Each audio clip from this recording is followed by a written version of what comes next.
Welcome back to the deep dive. So I want you to just, for a second, listen. Not to me, but to, everything else around you. Mm, Maybe there's a radio on, or you've got some lo-fi beats in your headphones. the coffee shop playlist. Exactly, the coffee shop playlist. We usually treat all of that as just wallpaper, right? Just background noise. Yeah, it's the soundtrack of our lives. We barely even notice it until it's gone. Right. But I've been going through this stack of research you sent over, and honestly, it's a little unnerving Mm-hmm. because if I'm getting this right, that wallpaper is actually doing some serious heavy lifting. Mm-hmm. I mean, we're not just talking entertainment. We're talking about a medical tool, a historical record, and this is the part that got me, a literal weapon for a Yeah. political revolution. It does sound a bit dramatic when you lay it all out like that, doesn't it? It really does. But when you get into the anthropology and the neuroscience, yeah, music is probably one of the most potent forms of what we call intangible heritage that humans have. It's not just art, it's a mechanism. A mechanism for what, though? Because to me, a mechanism is like a lever or a gear. A song is just air vibrating. Well, that's the mission for this deep dive, right? We need to figure out why those vibrating air molecules can make us cry or heal Or overthrow a government? Exactly. So we're going to look at the hardware, your brain, and then the software, which is how cultures use music to control us and, how we use it to fight back. Okay, let's start with the hardware then. The brain. I was reading that Stranger Science transcript, and it flagged something I think everyone feels. Why can I rap every single word to a song I haven't heard since, 1999, Oh, I know this one. but I cannot for the life of me remember the password I changed last week? It's the universal struggle. But it's not you, it's your brain. It's biased. Biased how? The research shows that music, specifically that mix of rhythm and rhyme, it just lights up the hippocampus. And that's the memory center. Right. But think of it less like a filing cabinet and more like a pattern recognition machine. It craves structure. So when you take raw data, like a password, and add a melody to it, you're basically compressing that data. You're zipping the file for your brain. So the song is like a carrier wave for the information. Exactly. It bypasses all the logical stuff and embeds itself straight into long-term memory. It's why we see these incredible things with Alzheimer's patients. Yeah, that source had some really moving stories about that. It's profound. I mean, you have patients who might be nonverbal, can't recognize their own family because the disease has just wrecked the logical parts of their brain. But you play a song from their youth, They light up. they light up, they can sing along word for word because that musical memory, it's stored somewhere else. It's in this distributed network deep in the emotional centers that the disease hasn't touched yet. So it's like the music lives in a different neighborhood of the brain. Precisely. It's why we teach kids the alphabet with a song, right? If you just gave a toddler 26 random letters to memorize, it would be impossible. But you set it to Twinkle, Twinkle, Little Star. It's there for life. Okay, memory makes sense. But what about intelligence? Because I feel like we've all been sold this bill of goods on the Mozart effect. Yeah. Play classical music for your baby and they'll wake up doing calculus. Yeah, oh, the media ran wild with that one in the 90s. It was a whole industry. Buy this CD. Make your baby a genius. So is it complete nonsense? Or is there something to it? It's complicated. The original 1993 study, it did find that students who listened to Mozart showed a temporary boost in spatial temporal reasoning. So better at folding paper, basically. For about 15 minutes, yeah. Better at origami, not necessarily a higher IQ. But this is where it gets interesting. Later research showed it wasn't about Mozart at all. It was about arousal. Okay, you're going to have to clarify arousal here because that sounds different. Neurological arousal. We're talking about alertness, mood, engagement. The actual mechanism is dopamine. If you listen to music you enjoy, your brain releases dopamine. And that dopamine wakes up your prefrontal cortex, which handles focus. So the Mozart effect is really just the I like this song effect. Pretty much, if you love Mozart, then yeah, it will help you focus.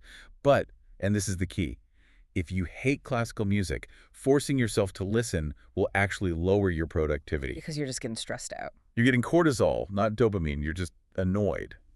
That's a huge relief. Hmm. I don't have to force myself to listen to symphonies. But is there a sweet spot for productivity? Like, what should I be listening to if I need to get work done? The research is actually pretty specific. You want to aim for a tempo between 50 and 80 beats per minute. 50 to 80 BPM. What does it sound like? Think of like a slow Baroque piece, an adagio, Or, for a modern example, a lot of lo-fi hip-hop or ambient music sits right in that zone. And why that speed specifically? Because that tempo helps your brain get into an alpha state. I see alpha state everywhere in those biohacking articles. What is it really? Think of it as the flow state. It's that bridge between your conscious and subconscious. You're not asleep, but you're not in high-stress panic mode either. You're calm, but alert. So the music is like a metronome for your brain waves. That's a perfect way to put it. Your brain naturally wants to sync up, to entrain with the rhythm. You play 60 BPM, your brain creates alpha waves, and suddenly you're in the zone. It even lowers your cortisol levels, so you're not just working better, you're physically calmer. Which brings us to this idea that music isn't just in our heads, it's a tool. And it seems like it was one of the very first technologies we ever developed. Oh, absolutely. We think of technology as, microchips. But if you look at the history, early humans were using bone clappers, log drums, shells. These were not toys. Right, the source mentioned they were used for communication, the Bush telegraph. Exactly. The African talking drums are a perfect example. This wasn't just pounding a beat. The drummers could change the pitch to mimic the tones of their language. They could send complex messages. Hunters are returning! Danger! Come to the ceremony! Across miles of jungle. It's the internet without wires. It really is. It's a technological solution to a geography problem.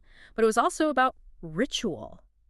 Synchronization. Getting everyone on the same page. Literally, if you get 50 people in a tribe moving to the same beat, it releases oxytocin, it bonds them. It's the original social network.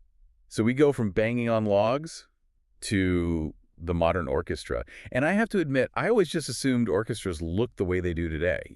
Tuxedos, violins up front, silent audience. That whole image is a surprisingly modern invention. If you went back to the Renaissance, you wouldn't find an orchestra. You'd find a consort. Sounds like a group of spies. Much less organized. It was basically just a group, a mix of whatever instruments were lying around. And the wild part is the sheet music was skeletal. So they were improvising, like a jazz band. Very much so. They had to listen to each other and fill it out on the fly. It was really collaborative and kind of chaotic. It's not until the Baroque era, think Louis XIV at Versailles, that we get the first permanent orchestra. The 24 violins of the king. Right. But here's the detail that blows my mind.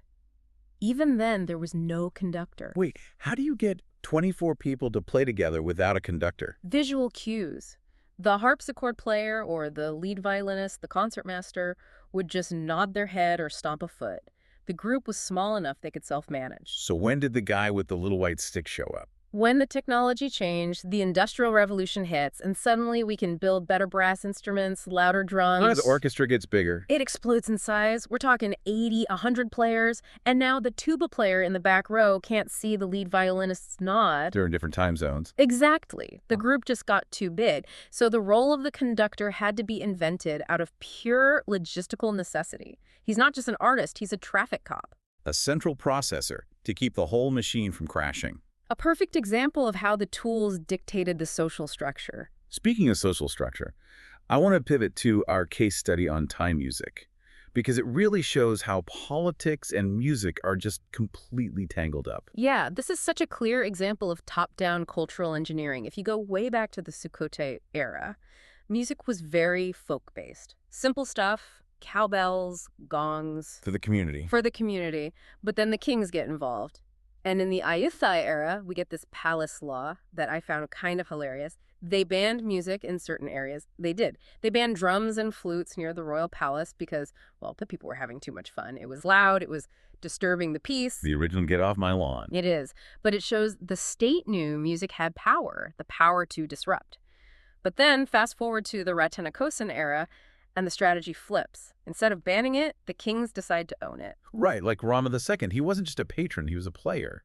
A serious musician. He had this 3-stringed fiddle, a Sosam Sai, and he loved it so much he gave it a name. Sosai Fafet. Which means the Thunderbolt fiddle. Okay, that is just undeniably cool. It is. And his successor invents a new instrument, the metal xylophone.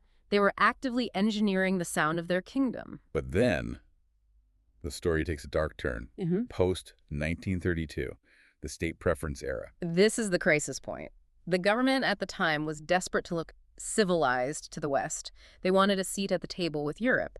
And tragically, they decided that traditional time music looked backward. So they didn't just promote Western music, they actively suppressed their own culture. Yes, the new laws restricted traditional Thai music. Musicians had to hide their instruments, they had to stop playing the songs that carried their own history. That's just heartbreaking.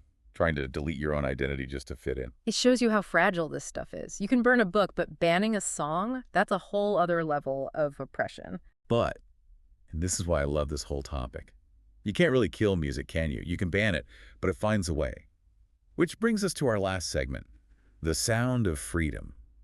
We've talked about how kings control music. Now we have to talk about how music overthrows them. And the most cinematic example has to be the singing revolution in the Baltics. The name alone sounds like a fantasy novel. It was real. Oh. 1989, you have Estonia, Latvia, Lithuania under Soviet occupation for decades. They're facing a nuclear superpower. They don't have guns. So what do? They hold hands. They hold hands. 2 million people. A human chain called the Baltic Way, stretching 600 kilometers, and they say, Just imagine that. 2 million people singing forbidden national songs in the face of the Red Army. it paralyzed the Soviets. I mean, what do? If you shoot them, you're a monster on the world stage. If you let them sing, you lose your authority. It proved that unity, audible, visible unity, is a power that tanks just can't stop. But sometimes it isn't peaceful. Sometimes it literally starts a riot. I had no idea about the Belgian Revolution. Brussels, 1830. It's one of those moments that feels like a movie script. People are in a theater watching an opera, La Muette de Portici. And the opera itself is about a revolution, right? Exactly. It's about a revolt against Spanish rule, so the audience is already primed. And then a duet begins with the lyric, "Two arms." And they took it literally. They snapped. They didn't just applaud, they stood up, stormed out of the theater, and started a riot. That riot snowballed into the Belgian Revolution and led to the country's independence. An opera started a nation. That is just wild. It's the perfect spark in a tinderbox. But my favorite example isn't an opera. It's a guitar riff. Link Wray's Rumble. Ah, classic. This story blows my mind because it's an instrumental. No words, no one singing to arms, it's just a guitar. And it was banned from the radio. Well, you have to understand the context. It's 1958, radio is clean, polite, and then Link Wray comes along and he literally pokes holes in his amplifier with a pencil to get that sound. He vandalized his own gear? He did, and he created this fuzzy, dirty, distorted sound, the power chord. And that scared people. It terrified the establishment. When they heard that distortion, they didn't hear music. They heard violence. They thought the sound itself would incite gang fights. That's incredible. They weren't afraid of lyrics. They were afraid of a vibe. It proves music transmits intent without any language at all. That sound bypassed their logic and hit something primal. It felt dangerous, so they silenced it.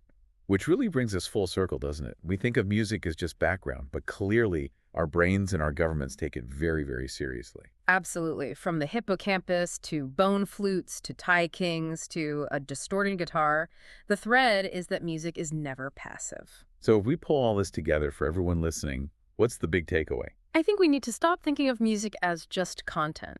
We consume it like it's candy, but it's more like a drug or a code. Right. It programs your mood with dopamine, it programs your memory, and if you get enough people singing the same code, it can program a society. It consumes us. It does. It drives our memories, helps us heal, and as we saw, it can literally redraw the map.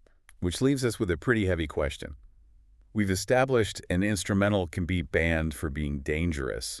An opera can start a war. So look at your own playlist. Right. What is the soundtrack of your life doing to you? Is it calming you down, riling you up? Is it just reinforcing what you already believe? We are constantly programming our own brains with our inputs. It's worth asking what script we're actually running.